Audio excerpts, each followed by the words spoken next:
जिस दिन लोकसभा में 362 सीटें हो गई और राज्यसभा में 167 सीटें हो गई, उस दिन ये जो बाकी जो पार्टियां ना चुपकी हुई हैं, तब इनकी गर्दन कटेगी। उनकी नजर में एक देश, एक राजा, एक संसद, एक सरकार।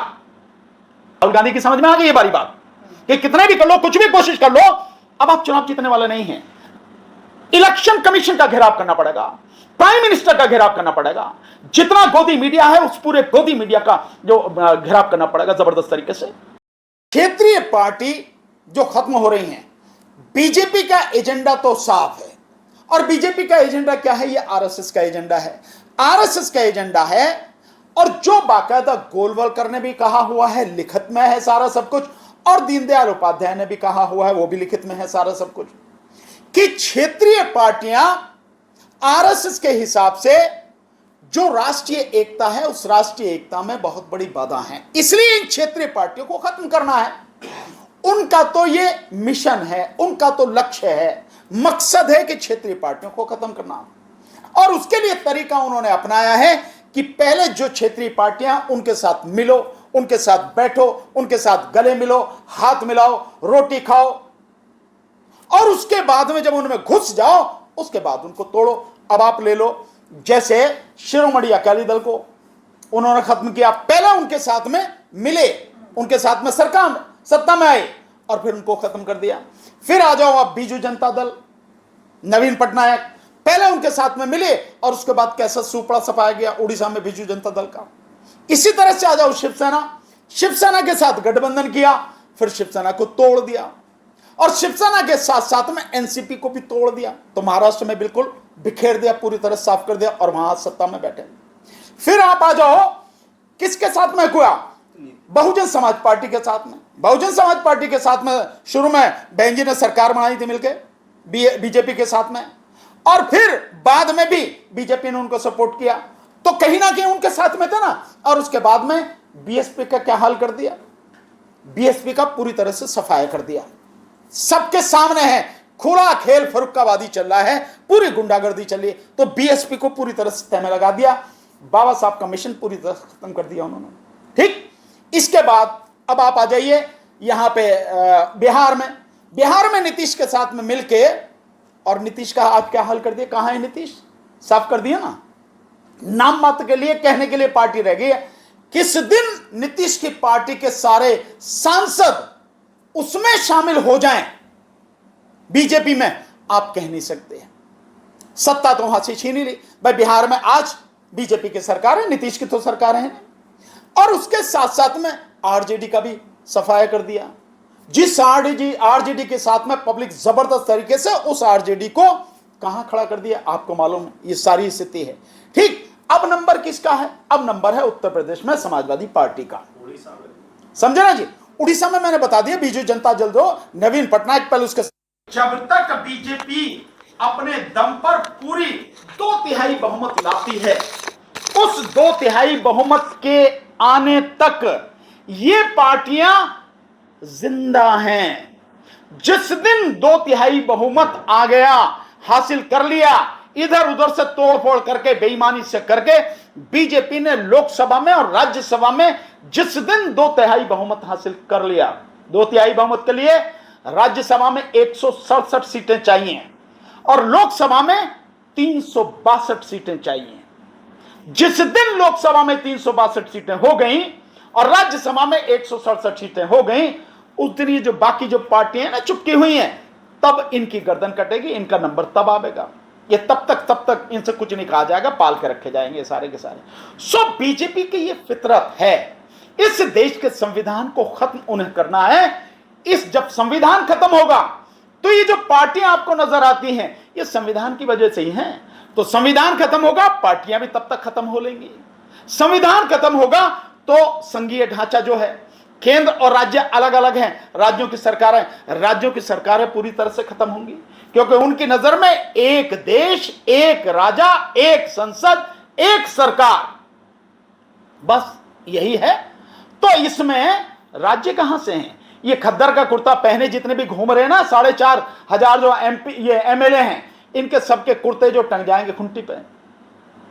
अदालतें खत्म होंगी।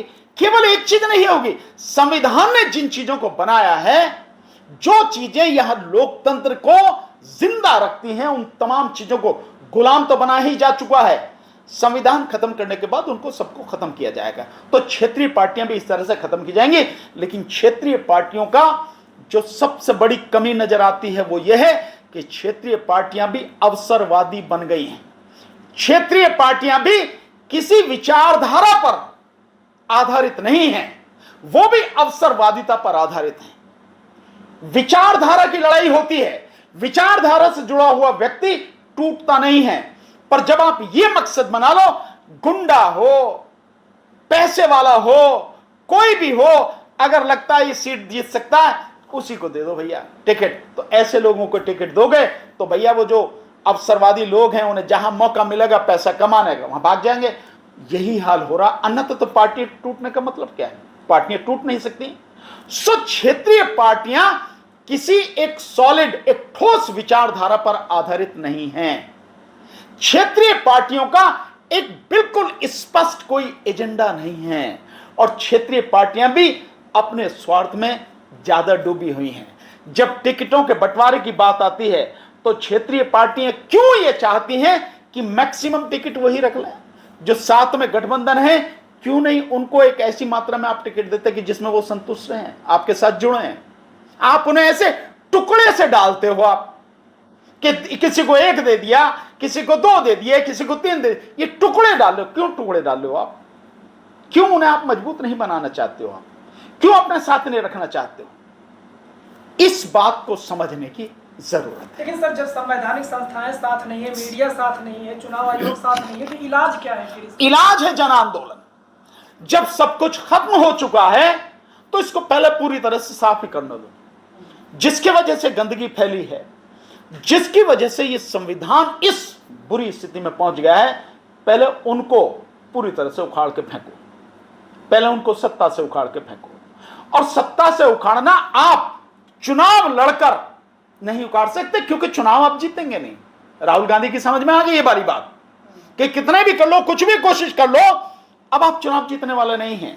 पूरा सिस्टम इस तरह से कैप्चर कर लिया है, और जो बचा कुछ है उसको भी पूरी तरह से अपनी ग्रिप में लिया जा रहा है। तो सब कुछ समझ में आ गया। ये सब कुछ होगा जन आंदोलन से। इसके लिए देश की जनता को जगाने की, समझाने की और सड़क पर लाने की जरूरत है। और वो आप तभी कर सकेगा अपोजिशन, जब अपोजिशन जनता को दिखा देगा, yes we are the leader, हम लीडर हैं, हम लीड करेंगे देश को। गया भाड़ में चुनाव। जब चुनाव का मतलब ही नहीं है, हारने जीत ही नहीं सकते, तो चुनाव गया भाड़ में। पहले इस गंदगी को साफ करो, तो आंदोलन करो, जन आंदोलन। पूरे देश में आंदोलन होना चाहिए। देश के हर प्रदेश में, हर जिले में, हर तहसील में आंदोलन होना चाहिए। जैसे आज मैं अभी देख रहा था, जो सिपाही की भर्ती का कोई शायद वो है, और पटना में जबरदस्त तरीके से रेलवे ट्रैक, वो मतलब उस पर हजारों की संख्या में जो है वो है एग्जाम देने वाले, जाम कर दिया। ऐसे ही जाम करना पड़ेगा, ऐसे ही। और ये करना कैसे पड़ेगा?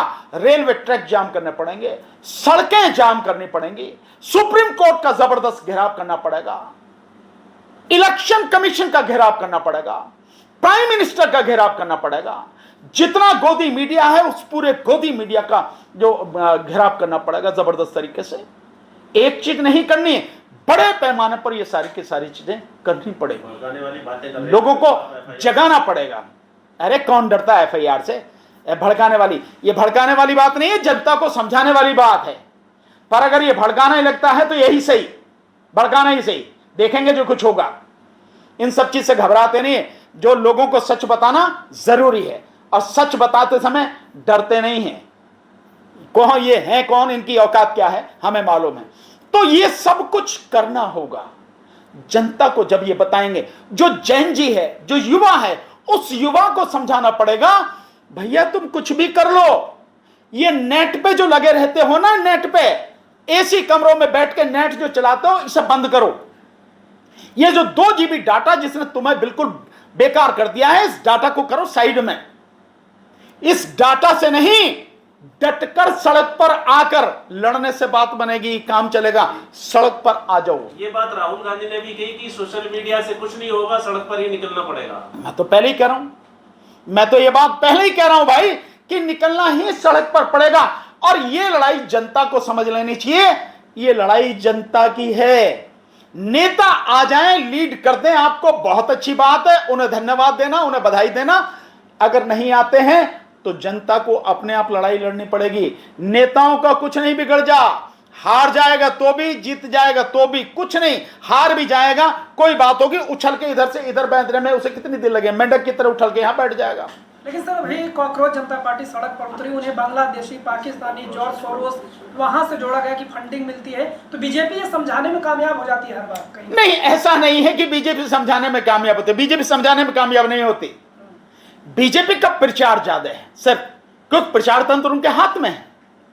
सो कुछ भी उल्टा सीधा आप बक दो, और जो अंध भक्त हैं वो उनके कुछ भी बकवास को सही मान लेते हैं, यही है और कुछ भी नहीं।